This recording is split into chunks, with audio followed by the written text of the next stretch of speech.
Today, I'm off to go pick up a pasta machine. Roly thing.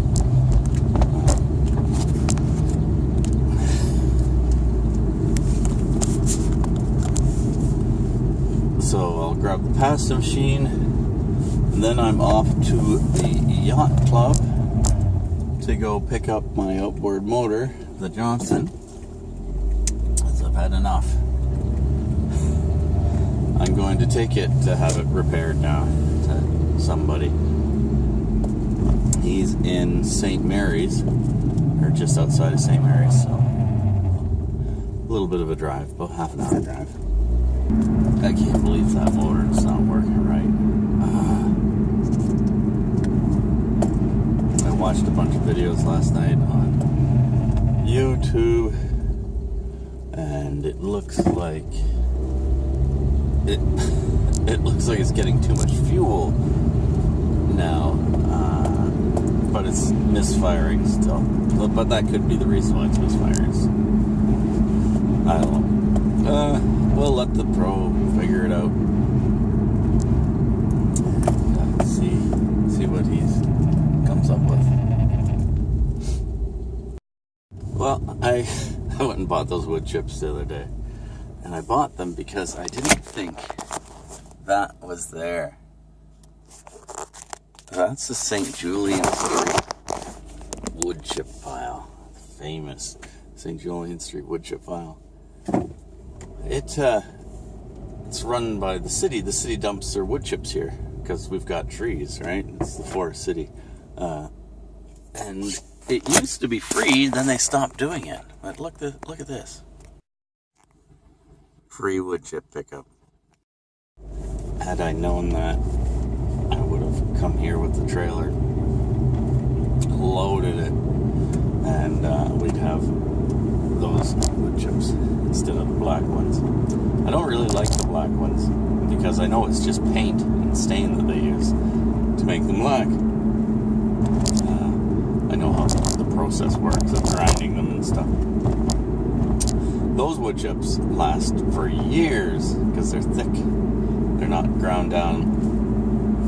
And, yeah, they're a lot better price. But anyways, Heidi's happy with her wood chips. And I guess I'm going to have to be happy with them. But next time I need wood chips, St. Julian Street wood chip pile.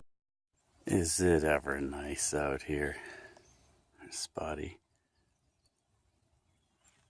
Quiet, other than the airplanes, the trains. Oh, I just got a spider web across the face. Oh, yeah. This is nice. Except when you have a broken outboard and you got to carry it up all those stairs there. That's not so nice. So, since I'm out here and I've got my compression tester with me, I'm going to test the compression on this, see what we've got.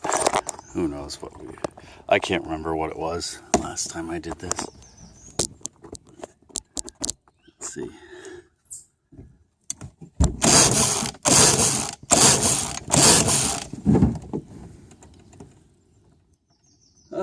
We're about 110 pounds. It's not a lot.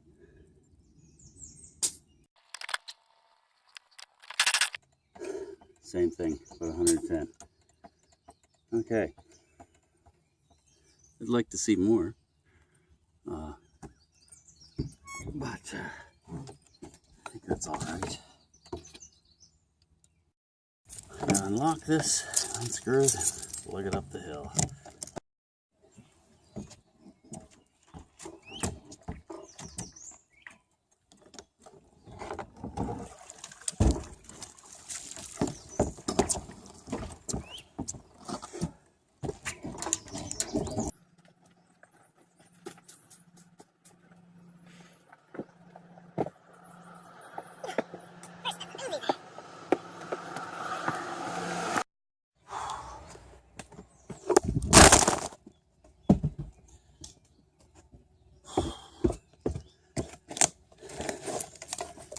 Take 2.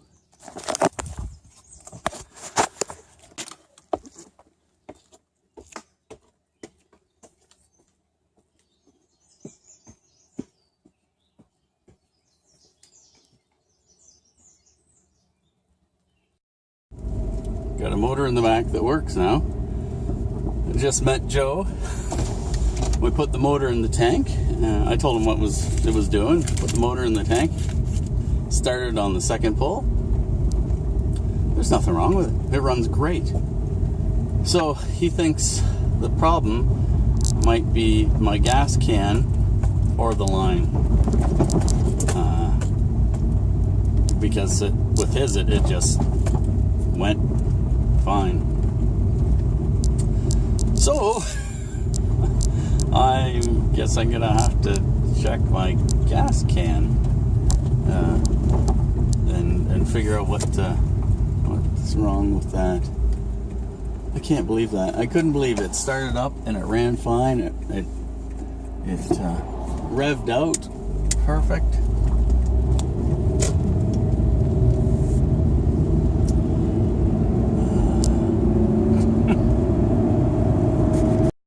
I'm glad I took that motor road to see that guy. His name's Joe. You can find him on Kijiji. He confirmed a bunch of things that I was up in the air about, like the cylinder compression. I got 105, 110. He says about 70 or 80 is about the norm. So that's good. That's got lots of compression. They also confirmed to me that it has a different carburetor on it than the original motor. He thinks it's a bigger carburetor, so it's probably off a 9.9 motor, which effectively makes this a 9.9. The only difference between the 9.9 and the 7.5 was the carburetor. So he thinks that this is the 9.9 carburetor. And he says it, it runs. He says it doesn't run perfect, but it runs. I'd be happy with that. And, if I can get it to run like the way it was running in his tank, I'm happy with that as well. So, we'll check, I guess, my fuel delivery system, see what in the world's going on there. Because it's not making a lot of sense how this is running.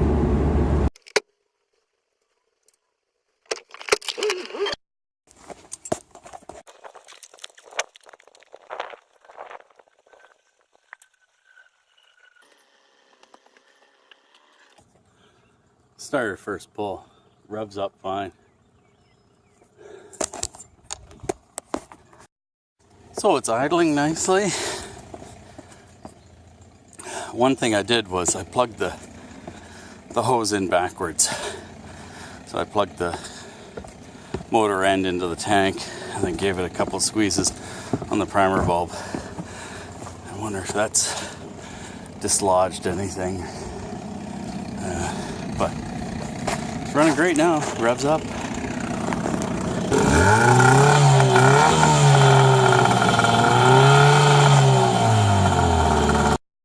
I've undone the hose and I'm letting it run out of fuel.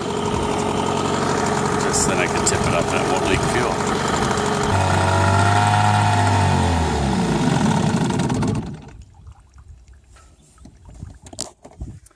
Oh, that's that. It's out of fuel. It's good. That's what I want.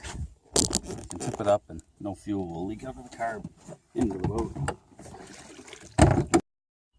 Thus concludes our outboard motor troubles. Hopefully. I hope that is the last that I have to play with that motor. We'll find out in the next few days. I'll be using it. Probably be using the motor more than the sails, just to make sure. Well, I'm gonna wrap it up here. I guess we've got a motor that works, which is a good thing. We need that. A couple weeks we're gonna go sailing again, and we need a motor. Well, thanks for watching. Please click the clicky things and check your fuel delivery system to your outboard if you're having problems. I think that plugging it in backwards and giving it a couple primes may have solved my problems. But we'll see what happens. That primer bulb in the line is a year old, so that shouldn't be a problem. But I guess new stuff breaks too. In the age of Chinesium, the quality just quite isn't there. Thanks.